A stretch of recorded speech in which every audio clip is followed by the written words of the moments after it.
श्री पुरी जी, उप मुख्यमंत्री विजय सिन्हा जी, सम्राट चौधरी जी, मंच पर विराजमान अन्य सभी महानुभाव और बेगूसराय से पधारे हुए उत्साही मेरे प्यारे भाई और बहनों,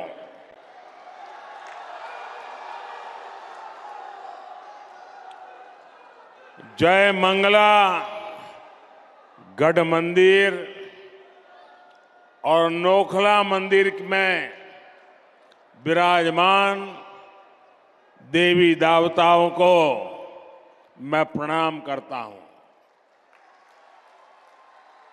मैं आज विकसित भारत के लिए विकसित बिहार के निर्माण के संकल्प के साथ बेगूसराय आया हूं। ये मेरा सौभाग्य है कि इतनी विशाल संख्या में आप जनता जनार्दन आपके दर्शन करने का मुझे सौभाग्य मिला है। साथियों, बेगूसराय की ये धरती प्रतिभावान युवाओं की धरती है। इस धरती ने हमेशा देश के किसान और देश के मजदूर दोनों को मजबूत किया है। आप इस धरती का पुराना गौरव फिर लौट रहा है। आज यहां से बिहार सहित पूरे देश के लिए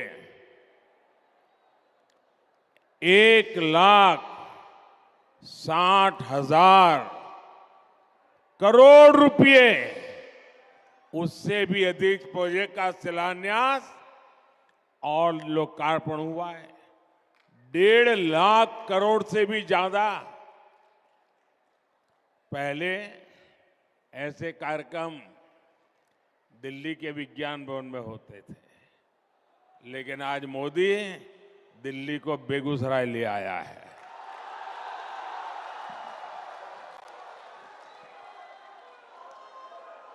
और इन योजनाओं में करीब करीब 30,000 करोड़ रुपए 30,000 करोड़ रुपए के प्रोजेक्ट सिर्फ और सिर्फ ये मेरे बिहार के हैं।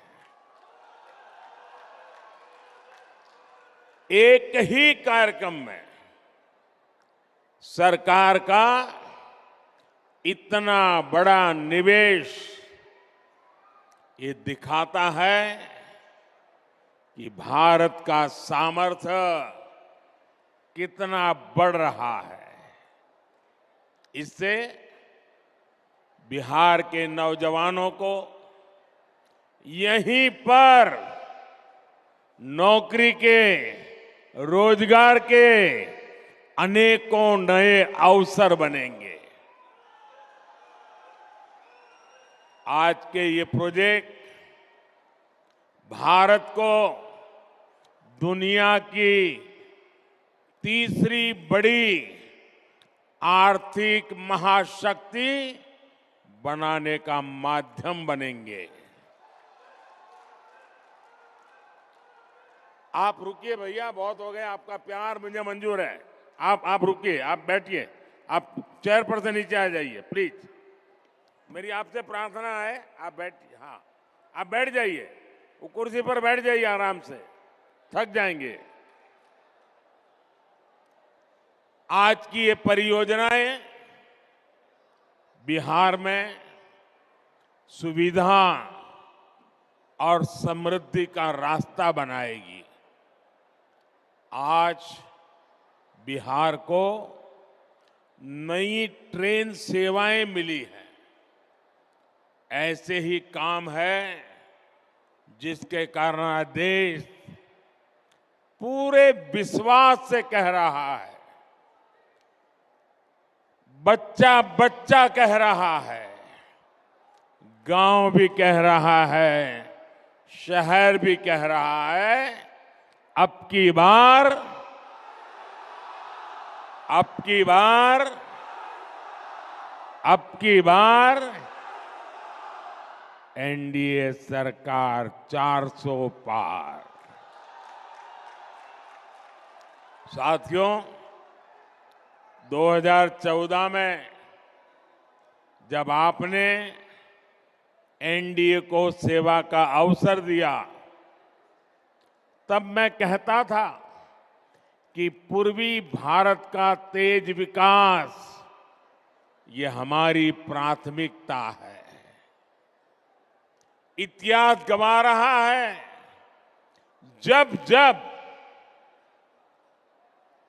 बिहार और ये पूर्वी भारत समृद्ध रहा है, तब तब भारत भी सशक्त रहा है। जब बिहार में स्थितियां खराब हुई तो देश पर भी इसका बहुत बुरा असर पड़ा। इसलिए मैं बेगूसराय से पूरे बिहार की जनता को कहता हूं, बिहार विकसित होगा तो देश भी विकसित होगा। बिहार के मेरे भाई बहन, आप मुझे बहुत अच्छी तरह जानते हैं और जब आपके बीच आया हूं तो मैं दोहराना चाहता हूं, ये वादा नहीं है, ये संकल्प है, ये मिशन है। आज जो ये प्रोजेक्ट बिहार को मिले हैं, देश को मिले हैं, वो इसी दिशा में बहुत बड़ा कदम है। इनमें से अधिकतर पेट्रोलियम से जुड़े हैं, फर्टिलाइजर से जुड़े हैं, रेलवे से जुड़े हैं, ऊर्जा, उर्वरक और कनेक्टिविटी, यही तो विकास का आधार है। खेती हो या फिर उद्योग, सब कुछ इन्हीं पर निर्भर करता है और जब इन पर तेजी से काम चलता है तब स्वाभाविक है रोजगार के अवसर भी बढ़ते हैं, रोजगार भी मिलता है। आप याद कीजिए, बरौनी का जो खाद कारखाना बंद पड़ चुका था, मैंने उसे फिर से चालू करने की गारंटी दी थी।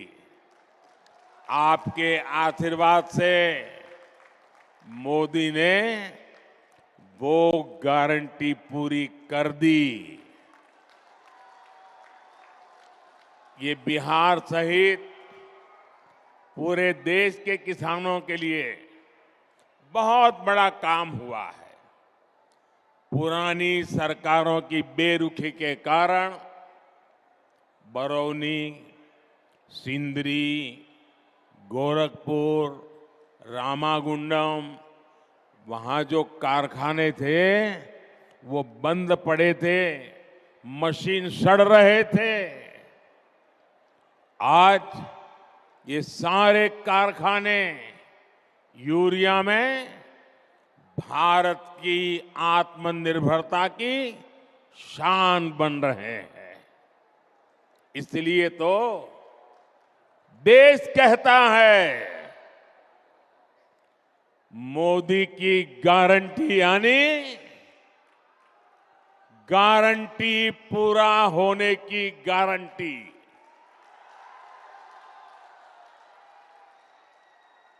मोदी की गारंटी यानी गारंटी जे पूरा હોય છે।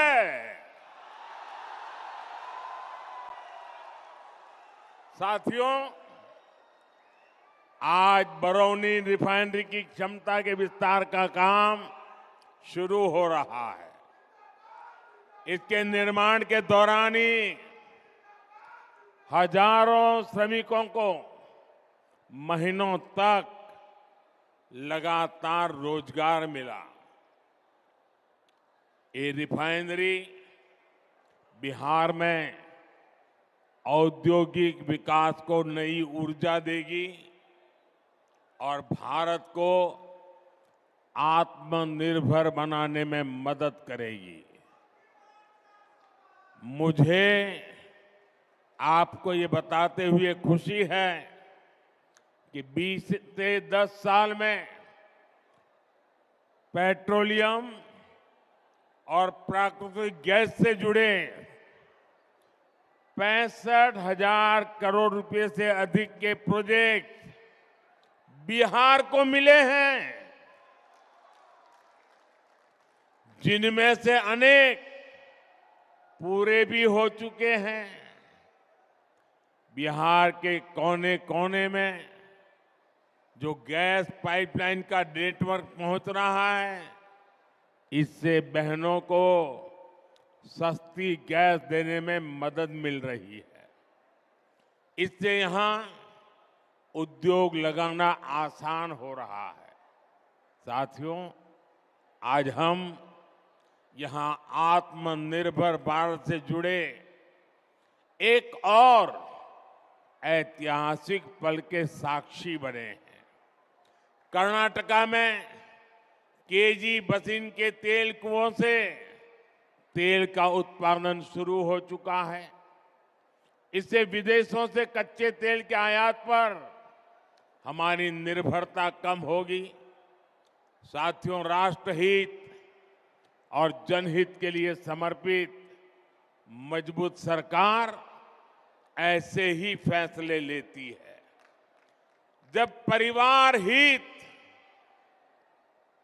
और वोट बैंक से बंधी सरकारें होती है तो वो क्या करती है, ये बिहार ने बहुत भुगता है। अगर 2005 से पहले के हालात होते तो बिहार में हजारों करोड़ की ऐसी परियोजनाओं के बारे में घोषणा करने से पहले 100 बार सोचना पड़ता। सड़क, बिजली, पानी, रेलवे की क्या स्थिति थी, ये मुझसे ज्यादा आप जानते हैं। 2014 से पहले के 10 वर्षों में रेलवे के नाम पर रेल के संसाधनों को कैसे लूटा गया, ये पूरा बिहार जानता है। लेकिन आज देखिए, पूरी दुनिया में भारतीय रेल के आधुनिकीकरण की चर्चा हो रही है। भारतीय रेल का तेजी से बिजलीकरण हो रहा है। हमारे रेलवे स्टेशन भी एयरपोर्ट की तरह सुविधा वाले बन रहे हैं। साथियों, बिहार ने दशकों तक परिवारवाद का नुकसान देखा है, परिवारवाद का दंश सहा है। परिवारवाद और सामाजिक न्याय ये एक दूसरे के घोर विरोधी है।